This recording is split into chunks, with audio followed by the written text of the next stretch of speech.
नमस्कार दोस्तों, मुद्दे की बात में आपका स्वागत है। यूपी में 2027 के विधानसभा चुनाव के लिए सियासी समीकरणों की कसावट शुरू हो चुकी है। मुख्यमंत्री योगी आदित्यनाथ और बीजेपी के पूर्व सांसद बृजभूषण शरण सिंह के बीच हुई मुलाकात को इसी नजरिए से देखा जा रहा है। आप इन दोनों नेताओं के रिश्तों का अंदाजा इस बात से लगा सकते हैं कि रविवार को जो मुलाकात हुई उससे पहले 31 महीने यानी 2.5 साल से भी ज्यादा इन दोनों नेताओं के बीच कोई सीधी मुलाकात नहीं हुई थी। बृजभूषण शरण सिंह योगी सरकार की बुलडोजर नीति की खुली आलोचना करते रहे हैं। बीजेपी के पूर्व सांसद हैं, 6 बार सांसद रहे हैं, यानी कि उत्तर प्रदेश में बीजेपी के सीनियर नेता हैं, लेकिन बीजेपी की ही सरकार की बुलडोजर नीति के खुले आलोचक भी रहे हैं। और तो और पिछले दिनों उन्हें अखिलेश यादव की तारीफ करते हुए भी कई मौकों पर देखा गया, सुना गया।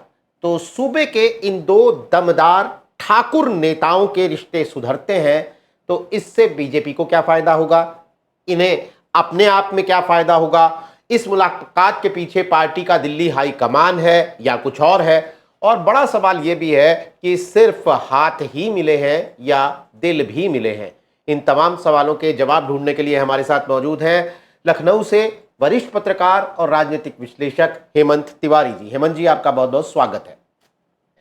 बहुत शुक्रिया। तो पहला सवाल मेरा यही है कि दोनों ही नेता योगी आदित्यनाथ भी और बृजभूषण शरण सिंह भी अपने अपने स्वभाव के लिए जाने जाते हैं, तो फिर ऐसा क्या हुआ कि 31 महीनों बाद इनके रिश्तों पर जमी ये बर्फ पिघल गई? देखिए, बड़ा कहानी तो बड़ी गहरी है, लेकिन चूंकि अभी ये मुलाकात हुई है काफी लंबे समय बाद हुई है, इसलिए राजनीति के क्षेत्र में चर्चाएं बहुत अधिक हैं। प्रथम दृष्टया मैं इस मुलाकात को राजनीतिक मुलाकात बहुत कम मानता हूं। इस मुलाकात का ज्यादा मकसद नितांत निजी रहा, ऐसा मेरा अपना मानना है, जो मैं देवी पाटन मंडल के इर्द गिर्द और लखनऊ की सियासत को देख पाता हूँ। बाकी बात करने के पहले नीरज जी, समझना होगा कि इन दोनों लोगों के रिश्ते क्या रहे। इन दोनों नेताओं के बड़े गहरे रिश्ते रहे हैं, दोस्ताना रिश्ते रहे हैं। हालांकि दोनों की उम्र में फर्क है। बृजभूषण सिंह हमको लगता है कि सबसे 62 वर्ष के कम से कम है, और भारतीय जनता पार्टी के बड़े पुराने नेता हैं। एक दफा छोड़ करके जब तमाम आपसी राजनीति के कारणों से इनको समाजवादी पार्टी में जाना पड़ा था और वहां से जो सांसद बने थे, एक मौके को छोड़ करके लगातार वो भारतीय जनता पार्टी के साथ जुड़े रहे हैं। और 89-90 के समय में जब राम जन्मभूमि आंदोलन चरम पर था, उस वक्त बृजभूषण शरण सिंह की बहुत ही सकारात्मक और बड़ी भूमिका रही है भारतीय जनता पार्टी के लिए। तब से वो लगातार पॉलिटिकली सक्रिय हैं, और आपने बताया कितनी बार के सांसद हैं। और एक खास बात यह है कि योगी आदित्यनाथ का राजनीतिक जीवन भले उनसे बाद में शुरू हुआ, लेकिन संसदीय जीवन में दोनों लोग लंबे समय तक साथ रहे, कई मरतबा साथ रहे, कम से कम 4 मरतबा साथ रहे। ये अलग बात है कि उसमें एक मरतबा उनका एक बार बृजभूषण शरण सिंह दूसरी पार्टी से थे, लेकिन व्यक्तिगत रिश्ते दोनों के बहुत अच्छे हमेशा से बताए गए, बल्कि रहे हैं, हमने भी देखा है। और क्योंकि उम्र में बहुत ज्यादा फर्क नहीं था, तो एक तरीके से दोस्ताना जैसा। और आपने देखा होगा कि बृजभूषण शरण सिंह ने इस बात में बड़ा जोर दिया कि उन्होंने बुलाया था तब मैं मिलने गया था। ध्यान रखिएगा, उन्होंने बुलाया था तब मैं मिलने गया था। तो गिले शिकवे थे, गिले शिकवे पॉलिटिकल नहीं थे, ये बात तो स्पष्ट है। लेकिन गिले शिकवे थे तो निजी तो स्तर पे थे। जो गिले शिकवे दूर किए होंगे उन दोनों लोगों ने मिलकर के आपस में बातचीत करके। भाई, 2017 में उत्तर प्रदेश का मुख्यमंत्री बनने के पहले योगी आदित्यनाथ तो गोरखपुर से 5वीं बार के सांसद थे, और उनका जो कर्म क्षेत्र है इस पीठ के नाते, गोरक्ष पीठ के नाते, वो गोरखपुर में भी है और देवी पाटन में भी है। जो देवी पाटन का मंदिर है उसके भी मुख्य महंत वही है, योगी आदित्यनाथ ही है। और वही इलाका है जो बृजभूषण शरण सिंह का अपना राजनीतिक इलाका है। तो ब्रजभूषण शरण सिंह की एक हैसियत तो बड़ी है ही है उस पूरे इलाके में। 5-6 जिले जो है वहां उनकी एक खनक है। और इसके अलावा आपने एक शब्द का इस्तेमाल किया कि दो ठाकुर नेताओं के बीच में। तो योगी आदित्यनाथ जी के राजनीति में आने के पहले से ही ब्रजभूषण शरण सिंह की छवि एक बड़े क्षत्रिय नेता की रही है। और आज भी ठीक है, उनका प्रभाव क्षेत्र देवी पाटन मंडल और उसके इर्द गिर्द है। लेकिन एक क्षत्रिय नेता के तौर पर ब्रजभूषण शरण सिंह की स्थिति पूरे प्रदेश में और प्रदेश से बाहर भी अच्छी मानी जाती रही है। उनकी एक व्यापक स्वीकार्यता है।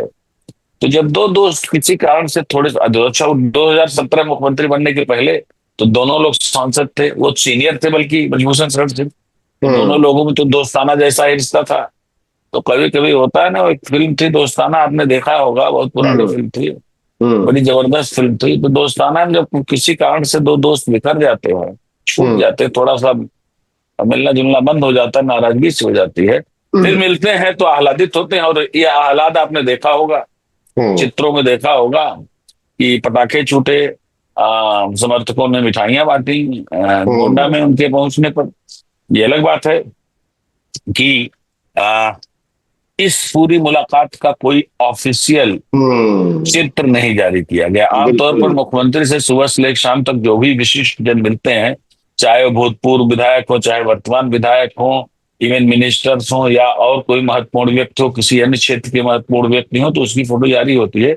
लेकिन ये हमको लगता है इसलिए भी ज्यादा ये निजी मुलाकात थी कि इसका कोई फोटो जारी नहीं हुआ। हालांकि एक बात, ये मेरा अपना खुद का आकलन है कि जब दोनों मिलेंगे, अगर दोनों के बीच कोई नाराजगी नहीं रहेगी तो एक पॉलिटिकल शक्ति तो बढ़ेगी ही, इसमें कोई शक नहीं। अगर निजी मुलाकात थी तो भी पॉलिटिकल ताकत बढ़ेगी। ये अलग बात है कि उन लोगों को जरूर थोड़ा सा झटका लगेगा जो अपने आप को उस इलाके में, देवी पाटन के इलाके में ब्रजभूषण शरण सिंह का प्रतिद्वंदी मानते हैं। हालांकि अभी आपने देखा होगा कुछ ही some दिन पहले जब वहां के राजा आनंद सिंह का निधन हो गया, जो समाजवादी पार्टी की अखिलेश यादव सरकार में कैबिनेट मंत्री रहे हैं और जिनके बेटे कीर्तिवर्धन सिंह इस वक्त विदेश राज्य मंत्री हैं नरेंद्र मोदी की सरकार में।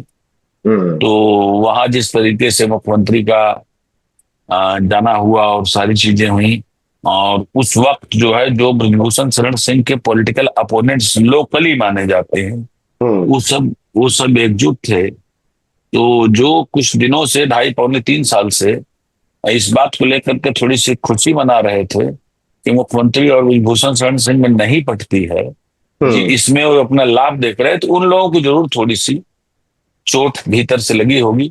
लेकिन भारतीय जनता पार्टी के लिए इस तरह की मेल मुलाकात और एकता और दोस्ताना, ये तो मजबूती देने वाला कहीं ना कहीं से साबित ही होगा। जी। हम इस सवाल पे और डिटेल में भी आएंगे कि आखिर पार्टी को इससे क्या फायदा हो सकता है। लेकिन इस मुलाकात पर हमने जो कि कल भी चर्चा की थी, उसके बाद ब्रजभूषण शरण सिंह के बेटे प्रतीक भूषण जाकर केशव प्रसाद मौर्य से मिल लेते हैं। उसको लेकर भी बड़ी दिलचस्पी लोगों में थी और काफी उसकी चर्चा हुई। क्या मंत्री बन रहे हैं क्या योगी सरकार में इनके बेटे? देखिए, राजनीति के एक क्षेत्र में इस बात की बड़ी चर्चा है कि ब्रजभूषण शरण सिंह मुख्यमंत्री से इसलिए भी मिले, जो नाराजगी थी इसको इसलिए भी दूर की कि उनके बेटे को जो मंत्रिमंडल विस्तार जिसकी चर्चाएं हैं, अब है कि नहीं है, इसको भाजपा का केंद्रीय नेतृत्व जाने, मुख्यमंत्री योगी आदित्यनाथ जाने, हम आप तो नहीं बता सकते। लेकिन अगर संभावित मंत्रिमंडल विस्तार है तो उनके पुत्र को उसमें स्थान मिल जाए, इसलिए भी मिले। देखिए, इतना तो है, कहीं कहीं इनके परिवार में तक इस बात को लेकर के थोड़ा मलाल तो जरूर होगा कि इनके राजनीतिक रूप से जो विरोधी माने जाते हैं, जो राजा मनकापुर आनंद सिंह जिनका अभी निधन हुआ, उनके बेटे कीर्तिवर्धन सिंह जो वहां से सांसद हैं गोंडा से, वो केंद्रीय मंत्री बना दिए गए। तो इनका एक पुत्र सांसद है, एक पुत्र उनके विधायक है। तो इनके परिवार में भी जरूर इस बात का मलाल हो गया। इनके समर्थकों को लग रहा होगा कि हम थोड़ा सा पीछे हैं, इस तरह की बातें बने। लेकिन मैं इसको बहुत ज्यादा, फिर भी पता नहीं क्यों मेरा मन नहीं कह रहा है कि बहुत ज्यादा पॉलिटिकल मुलाकात रही है। ये बहुत ज्यादा पॉलिटिकल या ऐसी कोई ताजा जरूरत, कोई पॉलिटिकल पड़ गई भारतीय जनता पार्टी को, अगर कोई पॉलिटिकल जरूरत पड़नी होती तो साहब साहब अभी आप देखिए कि लोकसभा का इतना महत्वपूर्ण चुनाव गुजर गया, तब भी इस तरह की स्थितियां, इस तरह की बातचीत या मेल मिलाप या जो तकलीफ है, मलाल है, एक दूसरे के प्रति जो भी मन में होता है उसको दूर करने की, ये तो तभी भी आ सकते थे। इसलिए मैं सोचता हूँ, मुझे लगता है कि रिश्ते को दोबारा बनाने और उसमें गर्माहट देने की एक कोशिश है। लेकिन लोगों ने बड़ा कहते हैं कि डॉट्स कनेक्ट करना, यानी पिछले दिनों केशव प्रसाद मौर्य दिल्ली गए, हाईकमान से मिले, फिर ब्रजेश पाठक दिल्ली गए, वो भी हाईकमान के कई नेताओं से मिले, फिर योगी आदित्यनाथ दिल्ली गए, वो प्रधानमंत्री से, गृह मंत्री अमित शाह से और तमाम लोगों से मिले। उसके बाद वापस आए तो ये मुलाकात हुई। तो क्या खबरें ये भी थी कि हाईकमान ने यूपी के इन तीनों नेताओं से मुलाकात करके यूपी में एकजुटता दिखाने का निर्देश दिया है 2027 के मद्देनजर? तो क्या ब्रिजभूषण से मुलाकात भी उसी एकजुटता के निर्देश का कोई हिस्सा है क्या? हाईकमान ने कहा भैया अपने रिश्ते सुधारिए, चुनाव में अच्छा प्रदर्शन करना है तो। देखिए, हो सकता है किसी बात पर अखिलेश यादव की तारीफ कर दी हो नेताजी, यानी ब्रिजभूषण शरण सिंह ने। ब्रिजभूषण शरण सिंह को उस पूरे इलाके में नेताजी कहा जाता है, तो हो सकता कर दी हो, लेकिन मैं नहीं समझता हूं कि भारतीय जनता पार्टी से उनकी कोई इस तरीके की नाराजगी रही हो या इस तरह से परिलक्षित नहीं हुई। कोई नाराजगी परिलक्षित नहीं हुई। दूसरी बात यह है कि अब ब्रिजभूषण शरण सिंह भी पहले वाले अटूट ब्रिजभूषण शरण सिंह तो रह नहीं गए, जो भारतीय जनता पार्टी के लिए प्राण देने को तैयार रहते थे, जिन्होंने, मेरी आंखों देखी बात है, मेरे निजी अनुभव की बात है, जिन्होंने जो अयोध्या को लेकर के आंदोलन शुरू हुआ उसमें बहुत परिश्रम किया, बड़े बड़े नेताओं, बड़े बड़े कार्यकर्ताओं, इनके भोजन व्यवस्था से लेकर के तमाम चीजें। दूसरी उनकी एक हैसियत और भी है कि आज मेरे ख्याल में योगी आदित्यनाथ जी को छोड़ दिया जाए तो अयोध्या के संत महात्माओं में जिनकी सबसे ज्यादा बड़ी पकड़ है वो ब्रिजभूषण शरण सिंह है। वहीं से छात्र राजनीति उन्होंने किया और उसके बाद से उनके वहां के जितने भी प्रमुख साधु संत हैं उनसे बड़े अच्छे संबंध है, तो अहमियत तो उनकी है ही है। लेकिन उनकी नाराजगी भी पार्टी के प्रति कोई इस तरह की नहीं आई, जबकि आपने ध्यान दिया होगा कि उन पर जो मामला चल रहा था जिसमें वो बरी हुए हैं यौन शोषण का, उसके चलते जब उनका टिकट असमंजस में था, कितने लंबे समय तक हम ही लोग चर्चा करते थे जी, तो भी उन्होंने कोई इस तरह की बात नहीं की जो पार्टी विरोधी रही हो। तो हाँ, एकजुटता का संदेश जितना जाए वो तो भारतीय जनता पार्टी के लिए, लेकिन बेटे को टिकट दिला गए, और बेटे को, और लोकसभा चुनाव में तो ये हमने देखा कि वो कैसरगंज सीट, यानी बेटे की सीट के अलावा कहीं प्रचार भी करने नहीं गए। ये बात है, लेकिन ये भी बात है भारतीय जनता पार्टी के शीर्ष नेतृत्व को इस बात का पता है कि अगर ब्रिजभूषण शरण सिंह के परिवार के अलावा किसी और को टिकट दिया होता तो भारतीय जनता पार्टी वो सीट हार जाती।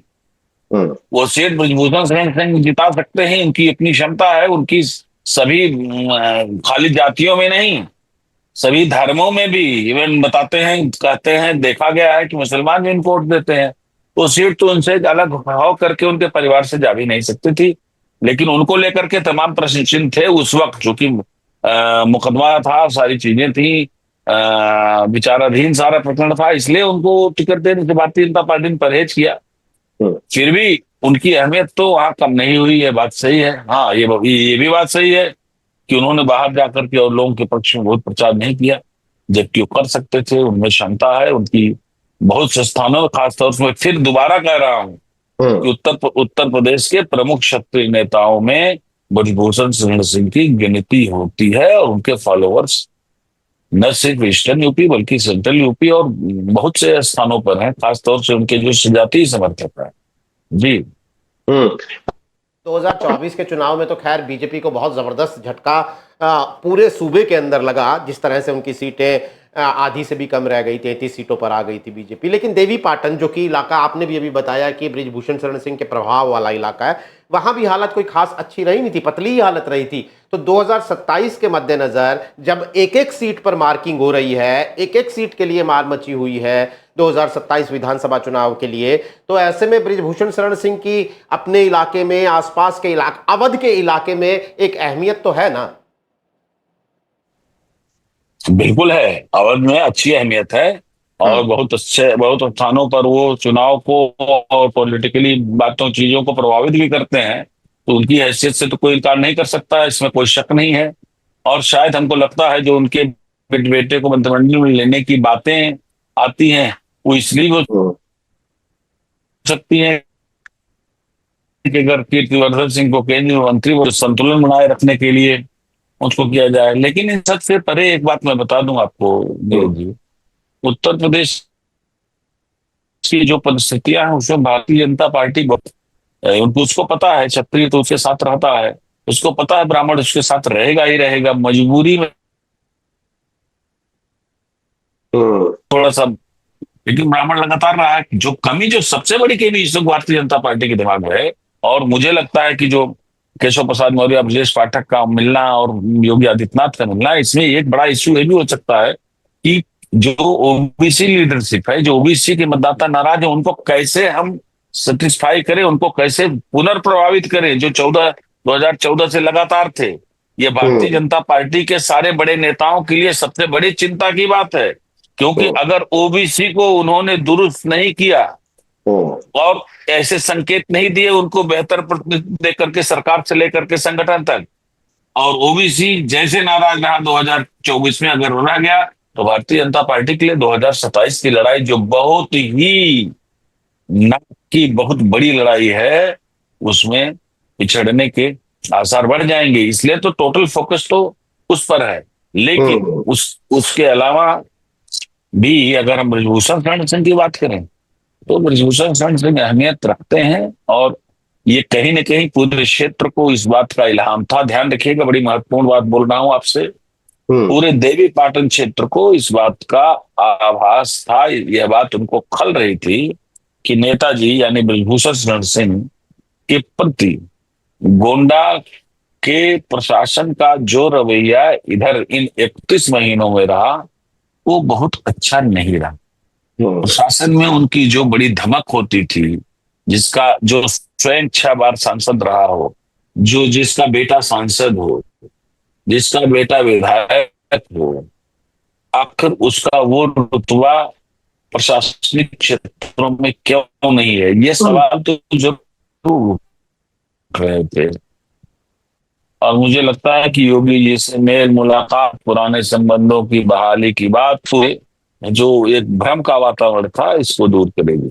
जी बिल्कुल सर। और आज तो बहुत जगह पर हमने इस तरह की रिपोर्ट्स भी देखी। हालांकि 2024 में ठाकुर समुदाय की बड़ी नाराजगी की खबरें आई थी 2024 के चुनाव में, पश्चिमी उत्तर प्रदेश से लेकर तमाम इलाकों में। और उसके बाद उसके बाद ये अभी रामजी लाल सुमन वाला जो मामला हुआ, तब करणी सेना जिस तरह से विरोध में उतरी, वहां भी बृजभूषण शरण सिंह भी पहुंचे थे ठाकुरों की नुमाइंदगी करते हुए। तो एक बड़ा ठाकुर समाज के अंदर बड़ी खुशी की लहर है। इस तरह की रिपोर्ट्स छपी हैं दोनों ठाकुर नेताओं के मिलने से। आपको लगता है कि भले ही ठाकुर वोट बीजेपी को ही देता है आखिरकार, लेकिन फिर भी वो जिस तरह की एक हैसियत समाज के अंदर अपना एक प्रभाव रखता है, उस नजरिए से बीजेपी को फायदा होगा? बिल्कुल फायदा होगा, जरूर होगा, माहौल बनेगा। और फिर मैं एक बात आपको दोबारा कहना चाहूंगा कि 2017 के पहले ये दोनों नेता, साल 2017 यानी योगी आदित्यनाथ के उत्तर प्रदेश का मुख्यमंत्री बनने के पहले, ये दोनों जो भारतीय जनता पार्टी के नेता हैं, उत्तर प्रदेश में भारतीय जनता पार्टी के बड़े नेता, क्षत्रिय नेताओं में शुमार होते थे। राजनाथ सिंह मुख्यमंत्री रह चुके हैं, क्षत्रिय वर्ग का प्रतिनिधित्व करते हैं। लेकिन अगर आज किसी क्षत्रिय की सबसे बड़ी चर्चा होती है पूरे प्रदेश में, क्षत्रियों पर कोई भी चर्चा होती है, तो सबसे बड़ा क्षत्रिय का चेहरा तो योगी आदित्यनाथ है। और बरसों तक बड़ा क्षत्रिय चेहरा बृजभूषण शरण सिंह भी रहे हैं। दोनों लोग का कार्य क्षेत्र कॉमन एक जगह होता है, देवी पाटन में आकर के। तो ऐसे में दो बड़े क्षत्रिय नेता, अब क्षत्रिय नेता से बहुत आगे बढ़ गए हैं योगी आदित्यनाथ। उनको तो भारतीय जनता पार्टी में जो हिंदुत्व के ब्रांड एम्बेसडर तौर पर कहा जाने लगा है, इस तरह का उनको विशेषण दिया जाने लगा है। तो ऐसी सूरत में जो चेहरे तो खैर छत्री दोनों हैं, दोनों का मिलना इस पूरे वर्ग में एक सही में उत्साह की एक लहर तो जरूर आएगी। छत्रियों को अच्छा लगा होगा और भारतीय जनता पार्टी के पक्ष में जो नाराज भी रहे होंगे वो भी लामबंद होंगे, इसकी संभावना से इनकार थोड़ी किया जा सकता है। बिल्कुल। तो बृजभूषण शरण सिंह यानी बीजेपी के पूर्व सांसद, देवीपाटन इलाके के एक प्रभावशाली ठाकुर नेता, उनकी मुलाकात उत्तर प्रदेश के सीएम योगी आदित्यनाथ से होने को लेकर इतने ज़्यादा चर्चे इसलिए हैं कि ये दोनों नेता पिछले 31 महीने से कोई सीधी मुलाकात इन्होंने आपस में नहीं की थी और बीजेपी के इन दोनों नेताओं के रिश्तों की कड़वाहट जो है वो हर जगह देखी सुनी जा रही थी। मैं आपको बता दूं कि ठाकुर समुदाय तकरीबन 6%, ये कोई आधिकारिक आंकड़ा तो होता है नहीं, लेकिन तकरीबन 6% उत्तर प्रदेश की कुल आबादी का है। लेकिन अगर आप विधायकों की संख्या देखेंगे पिछली विधानसभा में तो वो तकरीबन 12-13% है। कुल जो विधायकों की संख्या है उसका 12-13% ठाकुर समुदाय से आते हैं, यानी अपनी कुल पॉपुलेशन या कुल वोटिंग पॉपुलेशन से लगभग दोगुने विधायक ठाकुर समुदाय विधानसभा में भेज देता है और सांसदों के मामले में भी कमोबेश यही स्थिति है, यानी एक अच्छा खासा राजनीतिक प्रभाव रखता है। इसलिए बृजभूषण शरण सिंह और योगी आदित्यनाथ की मुलाकात का काफ़ी ज़्यादा राजनीतिक मायने इसके निकलते हैं। आने वाले दिनों में इस मुलाकात में क्या हुआ था और इसके चलते इस मुलाकात ने क्या बातें तय हुई वो हमें आने वाले दिनों में देखने को मिल सकती हैं, उन पर हमारी नज़र लगातार बनी रहेगी। लेकिन आज कार्यक्रम में हमारे साथ शिरकत की हेमंत तिवारी जी आपने और इस पूरे मामले को तफसील से समझाया, उसके लिए आपका बहुत बहुत शुक्रिया। तमाम दर्शकों का आभार। नमस्कार।